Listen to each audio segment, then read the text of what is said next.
Կարմիր շուկայից դեպի Ստեփանակերտ տանող ճանապարհի այդ հատվածը ցեղասպանություն հիշեցնող դեպքեր են եղել։ Երաշխիք չունեին, որ հնարավոր է իրենք Ստեփանակերտ հասնեն։ Մարտակերտ տանող ճանապարհը իսկական մղձավանջ էր, արհնանման հետքեր,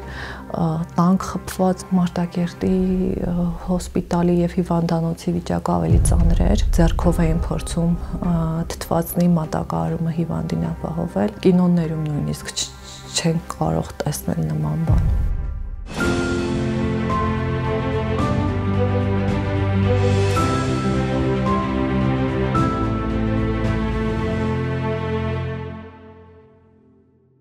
Ես Հարությունյա Սվետլանան եմ, 28 տարեկան, մասնագիտությամբ բժիշկ, ռևմատոլոգ եմ, ծնունդով Մարտունուց եմ, Արցախից։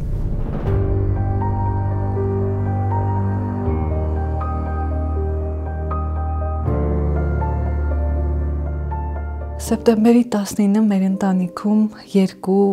իրադարձությամբ է հայտնի։ 90-ականներին առաջին պատերազմի ժամանակ հոպարս է մահացել, զոհվել։ Եվ սեպտեմբերի 19-ը մեր համար նաև սուգո օր էր։ Տարիներ հետո ծնվեց եղբորս աղջիկը, այդ օրը լուսավորվեց այդպես, եւ սեպտեմբերի 19-ին 2 տարեկան ծնունդի ժամանակ գնացել էի գյուղ, որպեսզի այնտեղ նշենք ծնունդը։ 1:15 մեզ մոտ սկսվեց միանգամից բարձր ձայներով ռետագոծությամբ եւ պատուհանները ամբողջությամբ դղրդում էին այդ ձայներից։ Փորձում ենք բարիկին բացատրել, որ ծնունդը թե ինչ-որ դրսում նշում ենք, մի վախեցիր ու միանգամից իջանք նկուղ։ Ստեփանակերտ եկա 2 օր հետո, 19-ը, երբ որ անցավ արդեն 20-ին, երբ որ չէին կրակում, արդեն մոտավոր գյուղում խոսակցություններ էին պտտվում, որ պատերազմը վերջացել է եւ ժամը 3-ից հետո ամսի 20-ին ընդհանրապես ձայներ չկան, ոնց որ հասկացանք, որ ինչ-որ հրադադար կամ ինչ-որ կարճատև պայմանավորվածություն է ձեռք բերվել, բայց ընդհանրապես կապ չկար, ոչ մեկի չէին կողանում, նույնիսկ երբ որ եղբայրս էլ այդ ժամանակ դիրքերում էր, երբ որ խոսում էին փակ կապով, ասում էին, որ ինչ-որ բան կա, բայց ոչ մեկ էլ չգիտեր, այսինքն կարելի է ասել, այսպես իզոլացված վիճակում էին գտնվում, եւ 20-ին, երբ որ որոշեցի գալ, հեր գյուղում էի ես, որպեսզի գայի Ստեփանակերտ, ասում էին, որ Կարմիր շուկայից դեպի Ստեփանակերտ տանող ճանապարհի այդ հատվածը փակել են, ադրբեջանցիների տիրապետության տակ է, եւ մենք պետք է Մարտուն փորձենք շրջանցել եւ Ննգիով գնայինք։ Այդ ժամանակ չգիտենք, որ Բովուրխանի այդ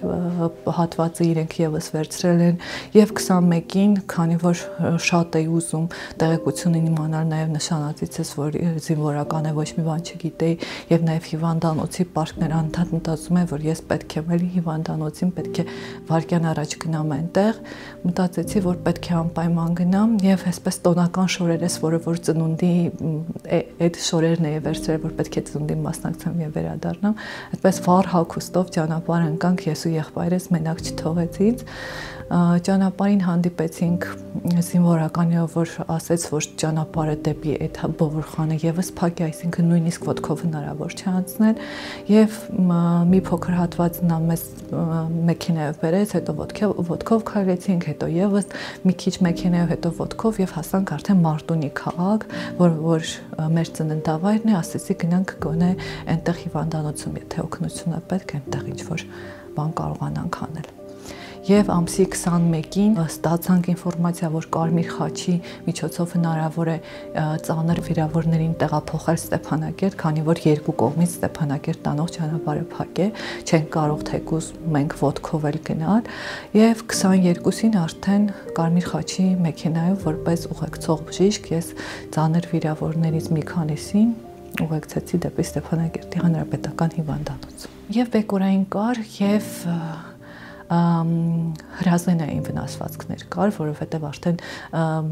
մոտեցել էր մարտը եւ մարտի ժամանակ այնպես էր, որ հենց հրազենային վիրավորումներ կար։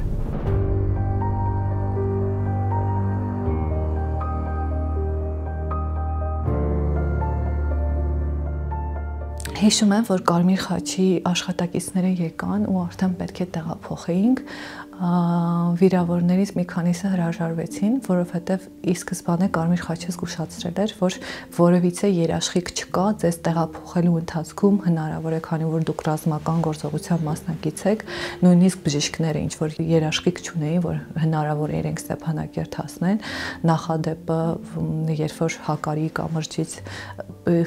հիվանդ մարդուն գերեվարել էին, այսինքն յուրաքանչյուրը սպասում ենք, որ հնարավոր է ինչ-որ բան տեղի ունենա, եւ մարդիկ նախընտրեցին իրենք մեռնել, բայց չտեղափոխվել Ստեփանակերտ, վերջի մի քանի ժամերը, եթե ապրելու լինեն, իրենց ընտանիքում ապրեն եւ իրենց հանգրվանը գտնեն հայրենի ծննդավայրում, ոչ թե գնան ինչ-որ տեղ, որից հետո եթե մահանան, արդեն ինչպես են իրենց աճունը դիակը տեղափոխելու կամ գերի ընկնեն։ Երբ որ շարժվեցինք, չէի մտածում, որ այդքան առաջացել են ադրբեջանցիները, այսինքն մենք Ննգի քաղաք գյուղը անցանք, գյուղից հետո այդ Բուֆուրխան կոչվող հատվածում բլրակի վրա իրենք տեղավորվել էին, իրենց մեծ դրոշը տեղադրել էին, զինվորականները իրենց համազգեստով, ինչ որ դիմակներով, ահասարսուռ վախեցնող դեմքով, այսպես եւ նաեւ հաղթանակած, որ տարիներ հետո մեզ հաջողվեց սա անել, բայց քանի որ մեր նպատակը այդ փուլում պահպանված առողջությամբ հասնելն էր հանրապետական հիվանդանոց, ես այդքան չէի խորացել, նույն օրը զանգ ստացա, որ Մարտակերտում ավելի ծանր վիրավորներ կան եւ առաջարկեցին ինձ գնալ այնտեղից Մարտակերտից վիրավորներին տեղափոխել, առանց մտածելու համաձայնվեցի, բայց արդեն ես ժամանակ ունեի մտածելու, այսինքն Մարտունուց տեղափոխման ժամանակ ես ավելի շատ ուրիշ կենտրոնացում ունեի, ուրիշ բաների վրա ուշադրություն դարձրել, բայց Մարտակերտ տանող ճանապարհը իսկական բացավանջ էր, այնտեղ ճանապարհը ավելի երկար էր եւ գյուղերը բացարձակ լքված, գետնին շորեր, արնանման հետքեր, տանկ խփված, որը շրջված էր, ցեղասպանություն հիշեցնող դեպքեր են եղել, մարդատար մեքենաներ դիմապակու վրա արդեն կրակոցների տեղեր, ծակոտկեն հատվածներ, ինչպես նաև երբ որ առաջանում էինք, շարժվում էինք, այդ հատվածում նաև արդեն թուրքերն էին, ադրբեջանցիներն էին բազավորվել եւ իրենք արդեն իրենց տեր էին զգում։ Դրամբոն գյուղի հատվածում իրենք այսպես բարձր, մի փոքր ավելի բարձր հատվածում տուն կար, մի 30 հոգի այնտեղ էին եւ իրենք երևում էին արդեն խորոված էին անում ինչ որ, նաեւ ես տեսա այնտեղ ոչխարներ, կովեր, որ այդ հատվածում են եւ իրենք են արդեն այնտեղ զգում ու այդ ամբողջ ընթացքում, երբ որ շարժվում ենք մեր գյուղերում, ես գրեթե վստահ եմ, որ մարդիկ կան այնտեղ, որովհետեւ այդքան մեծ շտապողականության մեջ դու չես կարող կամ մարդիկ ովքեր որ չեն մտածել որ հնարավոր է էլի ոչրագործություն տեղի ունենա, իրենք իրենց տներում մնացել են, հետո արդեն Երևանում Կարմիր խաչի միջոցով հասկացանք, որ Մարտակերտի շրջանում բավական ծեր բնակչություն է մնացել, ինչպես նաև հաշմանդամ, ովքեր որ չէին կարողացել դուրս գալ այնտեղից, բայց մեր առաքելությունը այնպես էր, որ եթե Կարմիր խաչը ասում է պետք է այս մի տեղը նպատակակետը սա է, մենք ճանապարհին շեղվելու իրավունք, ինչ որ այլ տեղ մուտք գործելու իրավունք չունենք, այսինքն ինչքան էլ դու մտածում ես, որ այդտեղ հայ բնակչություն կա, դու անզոր ես, որովհետև ոչ մի բան քո ձեռքին չէ։ Իմ պացիենտում, որ բուժումներ եմ նշանակել, իր քերին այնտեղ էր մնացել եւ Կարմիր խաչի կապվել էր, իրենք անընդհատ լացում էին, ուզում էին որ գար, այդ մարդը ասում էր, որ չեմ կարող, իմ հայրենիքն է, իմ գերեզմաններն են, բայց ի վերջո հալածանքներից հետո ինքը եկավ այստեղ։ Արդեն Կարմիր խաչը տեղափոխեց իրենց այստեղ։ Մարտակերտի հոսպիտալի եւ հիվանդանոցի վիճակը ավելի ծանր էր։ Բեկորային վնասվածքներն են 95% դեպքում գերակշռում, անգիտակից կոմայի մեջ հիվանդ կար, որ դեղորայքը ընդհանրապես չէր հերիքացնում, հոսանք չկար եւ ձեռքով էին փորձում թթվածնի մատակարարումը հիվանդին ապահովել, ամբու է կոչվում այդ սարքը, երբ որ ձեռքով փորձում ես շնչառություն ապահովել հիվանդին, այնինչ հոսանքը տատանվում է, գնում է, հնարավոր չի հաստատուն հոսանքով միացնել այդ սարքավորմանը, որպեսզի հիվանդը կարողանա շնչել։ Ամենածանր հիվանդը, այդ հիվանդներ, ում նյարդային համակարգը խորը վնասման մեջ էր եւ նա կոմայի մեջ էր գտնվում, բոլոր եւ ներերակային մուտքը եւ թթվասնի մուտքը ապահովում էինք ձեռքով։ Ինձ հետ նաեւ Ստեփանակերտից համաձայնվեց մեր բուժակը Հարութը գալ եւ այդ լարման մեջ, երբ որ դու թերսնուցված ես, մի քանի օր հիվանդներին փորձում ես վիրավորներին փորձում ես ինչ-որ ձևով աջակցել, արդեն մկաններս ինձ չէին ենթարկվում, ես ինքս չէի կարողանում, բացի վարորդից նաև այնպես էր ստացվել, որ վիրավորներ կային եւ ես կարողանում էի իրենց հրահանգավորել, ասում էի, ես հիմա այսպես շնչացնում եմ, հիմա դուք եք անում, այդ ընթացքում ես հետևում եմ ինչպես է կաթիլային գնում, ինչպես է նաև միզային կաթետրեր տեղադրված, ինչպես է նաև մեզի արտահոսք, այսինքն կարողանում է հեղուկը չի կուտակվում մարմնում, հիպերվոլեմիայի նշաններ չկան եւ մյուսս չափում էր սատուրացիան, այսպես բրիգադայով աշխատում էինք, որպեսզի կարողանանք տեղ հասցնել ապահով։ Հենց դրամբոնը, երբ որ հետ վերադառնում ենք, դրամբոնի հատվածում թթվածինը վերջացավ, հենց շտապօգնության մեքենայի մեջ վերջացավ եւ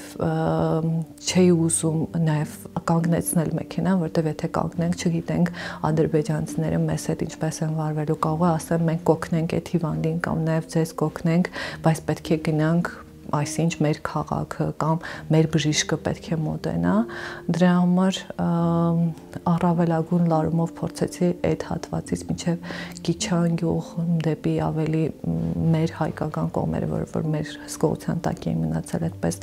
ապահովենք, մինչև արդեն կանչեցինք Հարութը եկավ ու սկսեց ինքը արդեն հիվանդին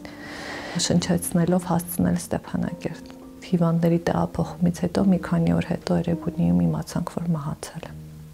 Երկու եղբայրն էին վիրավորվել, ինքը ծայրահեղ ծանր վիճակում էր գտնվում, մյուս եղբայրը գիտակից էր եւ վիրավորումը ավելի թեթև էր, կարծում եմ 35-38 տարեկան էր։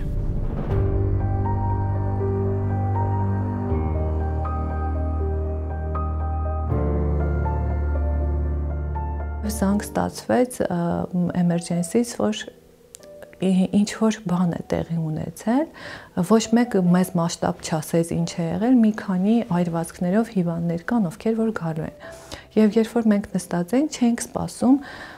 մտածում ենք ինչ որ հնարավոր է եռացող ջուր է կամ ինչ որ, ոչ մեկս չենք խորացել մասշտաբների մեջ, եւ պայթյունը որտեղ է տեղում, ձայն լսեցինք այդ մինչև զանգը, մի 5-10 րոպե առաջ դրանից ուժեղ որոց լսեցինք, մտածեցինք կայծակ է, եթե հարցակում լիներ, երկրորդ ձայնն էլ կլսվեր, մեկ անգամ ուժեղ դղրդյուն լսվեց, այդ բարձր ձայները ու շատ գոռոցներ միանգամից բոլորս երկրորդ հարկում նստած միանգամից վազելով իջանք տեսնենք ինչ է կատարվում եւ այդ տեսարանը երևի թե կինոներում նույնիսկ չենք կարող տեսնել նման բան։ Մեծ մասամբ տղամարդիկ երիտասարդ, ովքեր որ ամբողջությամբ մերկ են, գլուխները մեծ, ձեռքերը մեծ, որը որ այրվածքային պայթյունի հետևանքով արդեն այտուցներ խորանում, այսինքն այտուցված եւ գոռում են փրկեք, օգնեք, ինչ որ բան արեք ու բոլորս այսպես կանգնել ենք մի քանի վայրկյան, չենք հասկանում ինչ պետք է անենք, որովհետև այդ ծավալի նույնիսկ ամենազարգացած կլինիկաներում, որտեղ որ այրվածքային բուժառու է լինում, մեծ թիմ է աշխատում այնտեղ։ Այրվածքը բժշկության մեջ ամենածանր դեպքերից է, որի դեպքում պետք է մեծ բրիգադ աշխատի, անընդհատ պետք է ներերակային մուտք ապահովել, adekvat ցավազրկում, անտիբիոտիկոթերապիա, այսինքն նույնիսկ մեկ հիվանդը պահանջում է մեծ ուշադրություն կլինիկայում եւ միանգամից այդքան մարդ ու դու ցավազրկող նույնիսկ մեզ մոտ դիկլոֆենակի պաշարներն էր շատ քիչ, ուր մնաց մենք կարողանանք տրամադոլ կամ այլ ցավազրկող դեղորայք, չեմ ասում օպիոիդային շարքի, օրինակ մորֆին բան անել, որովհետեւ շատ սուղ էր իրավիճակը, նույնիսկ արտաքին օգտագործման կրեմներ չունեինք, որ կարողանայինք մաշկին քսել, որ մի փոքր այդ գրգռվածությունը հաներ։ փորձում ես սառնասիրտ լինել այդ իրավիճակում, թեկուզ անհնար է սառնասրտությունը պահպանել, բայց գոնե adekvat մտածել ինչ պետք է անել, որովհետև եթե կանգնես ու նայես ինչ է կատարվում, կարող է խելագարվես հենց այդ նույն պահին։ Մենք փորձառու բժիշկներ ունեինք, ովքեր որ հսկայական աշխատանք են կատարել եւ առաջին պատերազմի ժամանակ, եւ ապրիլյանին, եւ սեպտեմբերյան 44 օրյա պատերազմի ժամանակ, բայց բժիշկ ունենք, ով որ սկսեց լացել այդ իրավիճակում ու դու հասկանում ես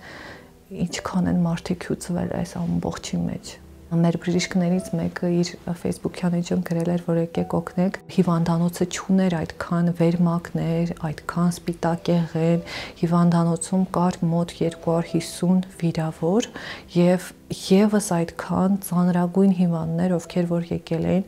տեղի հարց ունեինք, սպիտակեղեն, ցանկացած պարագա, այդ ախտահանող միջոցներ, ասեպտիկ, ոչ մի բան բացարձակ չկար, նույնիսկ օճառ չկար, որ մենք կարողանանք մեր ձեռքերը լվալ դրանով։ Այն մարդիկ, ովքեր որ եկան, մարդիկ ում տանը ինչ կար, թեկուզ այդ արտաքին օգտագործման դեղորայքը, թեկուզ ցանկացած ցավազրկող մարդիկ հաբեր էին բերում, մարդիկ իրենց երեխային նուրոֆենն էին բերում, որ կարողանա մտածում էին դա ինչ որ չափով կօգնի, մարդիկ կային, ովքեր որ ճանապարհից հետ էին դառնում եւ իրենց հետ եթե վերմակ էին տարել, այդ վերմակը բերեցին, կամավորներ եկան, ովքեր որ կարողանում էին նույնիսկ այդ սայլակը տեղից տեղ տեղափոխել, որովհետեւ այն որ այրվածքային պացիենտները բավականին ծանր են եւ իրենք այնքան են այրվել, որ մուտք չկա համակարգ ապահովելու ներերակային հեղուկներ, այսինքն ձեռքերը ամբողջությամբ վառվել են, ոտքերին տեղ չկա, միայն մուտքը կենտրոնական մուտք ապահովելն է, դա էլ պետք է կոմպետենտ լինեն բժիշկները, բոլորը չէ ռեանիմացիոն բժիշկներն են դա կարողանում, այսինքն այդ հիվանդները շատ ծանր են եւ միանգամից պետք է իրենց տեղափոխել բավականին մասնագիտացված, բավականին պրոֆեսիոնալիզմ ունեցող արհեստավարժ բժիշկների մոտ։ Ինքս չէի ասի, թե շատ աշխատանք եմ արել, որովհետև արել եմ, այո, ինչ որ բաներ արել եմ, բայց այն մարդիկ, ովքեր որ հրաշքներ են գործել իմ աչքի առաջ եւ այն, ինչը ես տեսել եմ, իրենք ինձ համար բացարձակ հեղինակություն են եւ երբևիցե նման սխրանք ես իմ աչքով չեմ տեսել։ Չի ուզենա երբեք նման սխրանք էլ տեսնել, բայց այն ինչ արել են անգնահատելի եմ ես համարում։ Մի վիրավոր այսպես իր կնոջ հանունը տվեց, ասեց Արմինե երեխաներին լավ կնայես, այդ պահին ասեցի լավ, քանի որ չէի ուզում իրեն ասել, որ ես Արմինեն չեմ, չէի ուզում վիճակը բացատրել, ես ինքս չգիտեի, որ իմ նշանածն է եղել այնտեղ, այդ պայթյունի տեղը, բայց դրանից մի քանի րոպե կամ ժամ առաջ է դուրս եկել, ես բացարձակ ինքը զինվորական եմ, մտածում եմ զինվորական ինչ-որ գործով ինչ-որ տեղ է գնացել, ես կգնամ հիվանդանոց, իմ աշխատանքը կանեմ, երեկոյան վիրակապությունները կանեմ ու արդեն կգնամ տուն։ Եվ այդ դեպքից հետո, երբ որ ինքը եկավ, ինձ տեսավ, չէի մտածում, որ բացարձակ ինքն էլ է գնացել այնտեղ, դե քանի որ իրենք զբաղված էին պաշտպանական աշխատանքներով, ոչ մեկ չէր կարողացել հայթայթել, այսինքն իրենց պաշարը եւ շատ ցավոտ է, որ մարդիկ, ովքեր որ պատերազմի թոհ ու բոհի միջով անցել են, իրենք զոհվել են հենց պայթյունի ժամանակ, որովհետև պաշար չունեին, բենզին չունեին, գնացել են այնտեղից հայթայթելու ինչ-որ բան։ Մեր էմերջենսի ղեկավարը ասեց, որ կյանքում էմերջենսի այս վիճակում չի եղել, պետք է անպայման մաքրենք, սիրունացնենք եւ հետո ամբողջ հիվանդանոց, քանի որ հիվանդանոցում ծանր էր, արդեն նեխած այրվածքների, հյուսվածքները նեխած այդ հոտը կար, փորձում ենք թեկուզ, քանի որ նաև օգնություն ենք ստացել Կարմիր խաչից այրվածքներից հետո մի քանի ժամ հետո այդ ախտահանիչներով ինչ որ մաքրել, փորձել տեսքի բերել առաջվա էմերջենսը, մաքրել, մեր հետևից աղբը թափել, ամեն ինչ անել, որպեսզի վերադառնանք արդեն մեր վաղեմի եւ սիրուն էմերջենսը։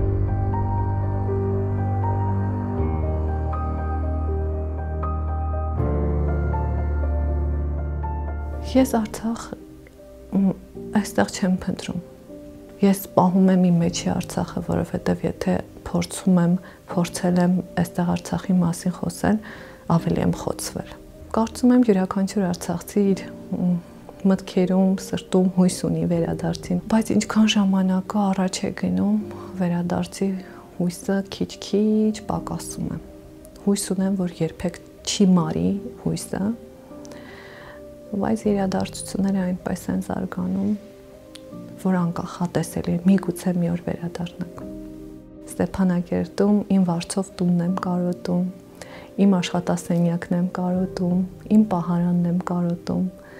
բայց մի քանի օր առաջ Մարտունիում GPS-ով մեր տունն էի փնտրում, մեր այգին էի նայում, ամեն ինչ տեղում է, կա, մնում է մենք վերադառնանք եւ շենացնենք։ Մտածում եմ այս սեզոնին արդեն կարալոկներ երևի կլիներ։